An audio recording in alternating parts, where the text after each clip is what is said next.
ที่ไปเที่ยวเล่นนครพนมเบิ่งจักคือลองเชื่อคำน้องสาวนครผิวเหลืองอ่อนดังทองยามเศร้าลงลอยลงริมฝั่งโขงยามแลไหมก็ขาวสาวลาวก็สวย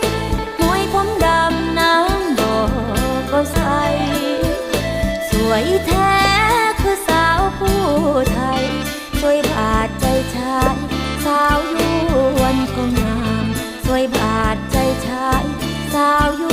วนก็งามของเจ้าเอ๋ยไหลหลังดังน้ำใจชาวอีสานคงมันเลิศล้ำหากแม้นใครไปพบเจ้างามคำคำจะอีก็งามมุกดาหารยอดกระทู้ถ้าอุเทนหรือจะเป็นหาดแก่สวยจริงแม่สาวเจ้าเรนู